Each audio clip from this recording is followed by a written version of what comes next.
Hola muchachos, soy el profesor Cristian y hoy día vamos a revisar cómo se puede mejorar el porcentaje de confiabilidad del modelo identificado. Recordemos que anteriormente habíamos identificado un modelo y nos dio un modelo con una aproximación aproximadamente del 78-75%, ¿ya? ¿Cuál es el problema que se genera a partir de esto? Y aquí lo voy a revisar haciendo un plot de los datos de la respuesta del sistema. Debido al ruido, como se ve acá, debido al ruido de medida y a las perturbaciones que esto puede generar, se dificulta encontrar una buena aproximación al sistema, ¿ya? O sea, la aproximación que se está generando se ve bastante en dificultades, dado el ruido de medida y además combinado con las variaciones que puede tener la respuesta debido a las perturbaciones que ésta pueda tener. Para mejorar esto, se pueden seguir las siguientes acciones. La primera acción, esta es la primera acción que se tiene que realizar, y si no funciona esta, no da resultados tan satisfactorios, se sigue entonces la última, en función de esta, por supuesto. ¿Cómo se dificulta? Hay una dificultad para encontrar primero el valor en estado estacionario del sistema o el valor inicial. Vamos a hacer lo siguiente.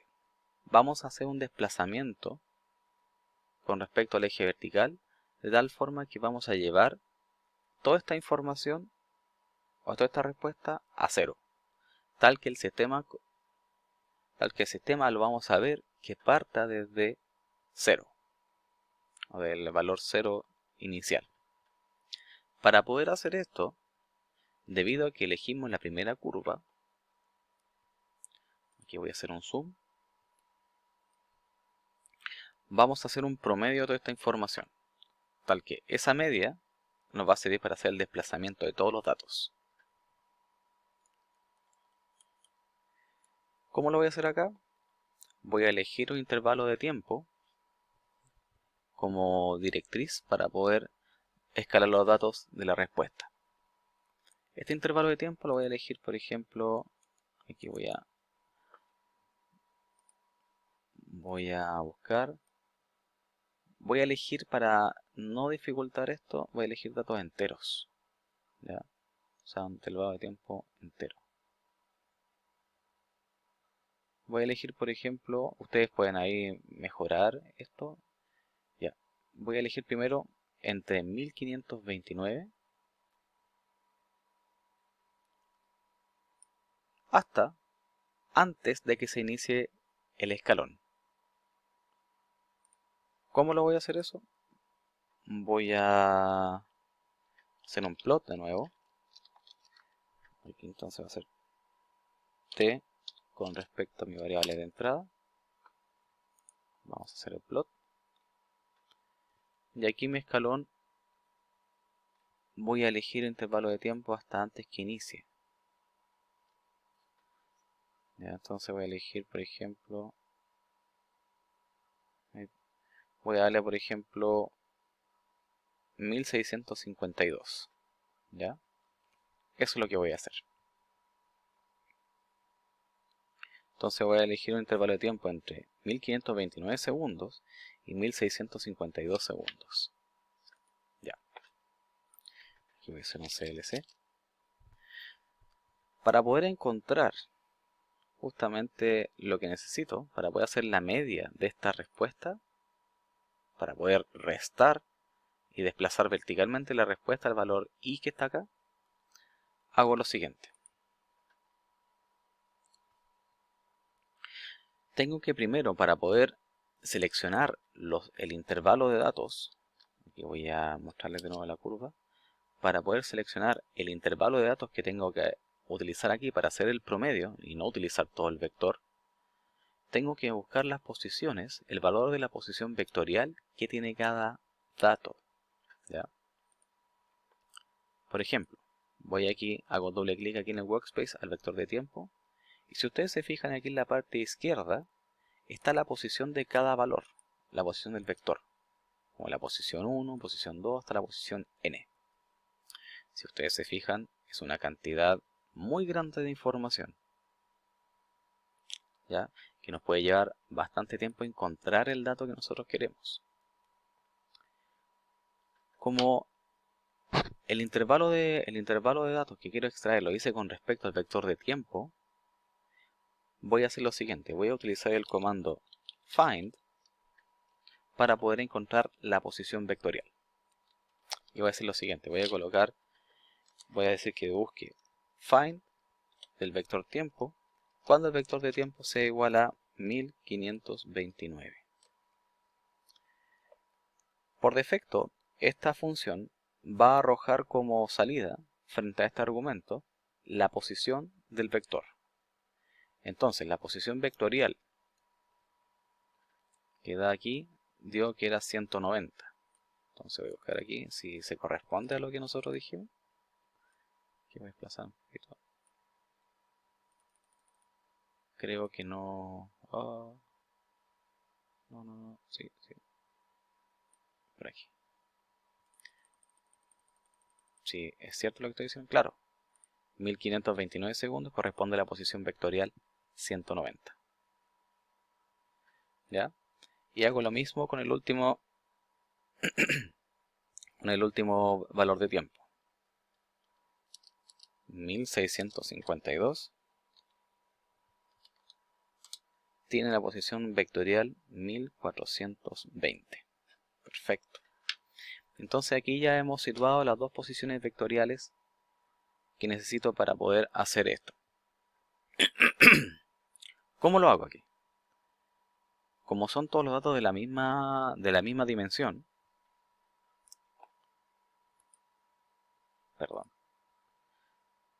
se tiene que seguir lo siguiente. Voy a conformar un vector nuevo, I1, solamente para sacar el promedio. Y ese vector I1 va a ser igual a I, y entre paréntesis voy a colocar que este vector I,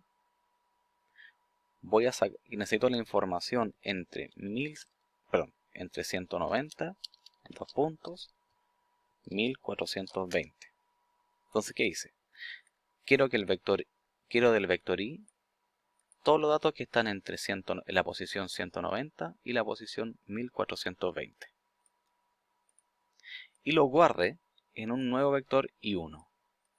Entonces aquí le voy a poner punto y coma para que no se impriman en pantalla.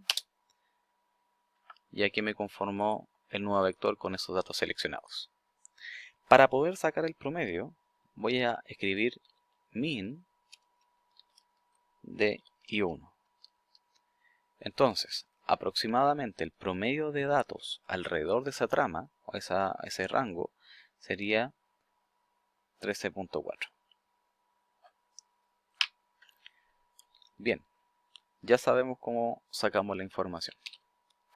CLC. Y ahora decimos, el dato de la salida lo voy a reescalar. Y lo voy a llevar, lo voy a reescalar y para que podamos utilizarlo. Entonces voy a decir I es igual a I menos 13.4. ¿Eso qué quiere decir? Que a todos los datos del vector I le voy a restar a cada dato 13.4 y después va a ser igual al mismo valor, o sea, voy a sobreescribir la misma variable. ¿Ya? Entonces ahí he reescalado todos estos datos y lo he llevado justamente a la posición que necesito. Verifiquemos. Colocamos un plot de coma i y ahí está, situado en 0. Lo mismo tenemos que hacer con el vector u, o sea, el vector de la entrada. U va a ser igual a u menos 3.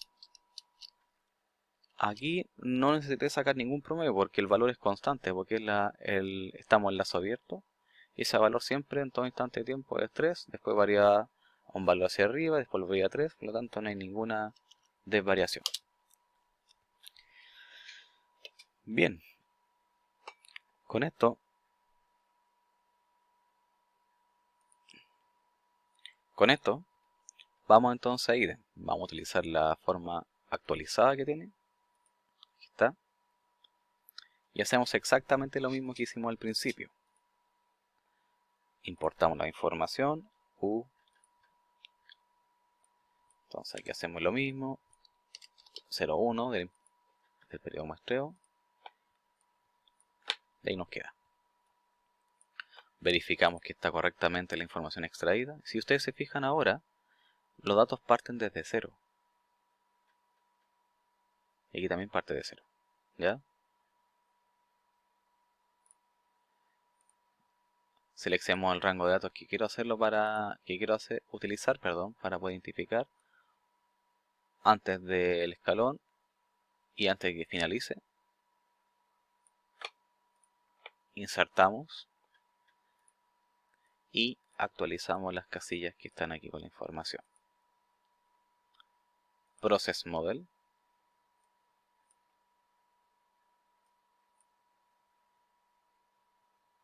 Dejamos todo por defecto porque según lo que le había hecho al principio en el primer video. Y tratamos de identificar. Fíjense, cambió sustancialmente la información. Ahora en vez de darnos creo que 130 o 120 segundos de constante de tiempo, nos dio 72. Digo que el tiempo de retardo, el retardo de transporte es 0. Eso debido a que puede haber un poco de ruido también y no es capaz de detectar si hay un delay o no. ¿Ya? Y veamos la salida. Ahí está el dato de salida, model output. Y si ustedes se fijan, ahí mejoró significativamente la confiabilidad del sistema. Fíjense, subimos el 78%, que no es lo máximo que nos había dado, a un 89,38%. Solamente al llevar la información hacia 0 para que así no tenga tanta dificultad este sistema para encontrar justamente el valor inicial y el valor final.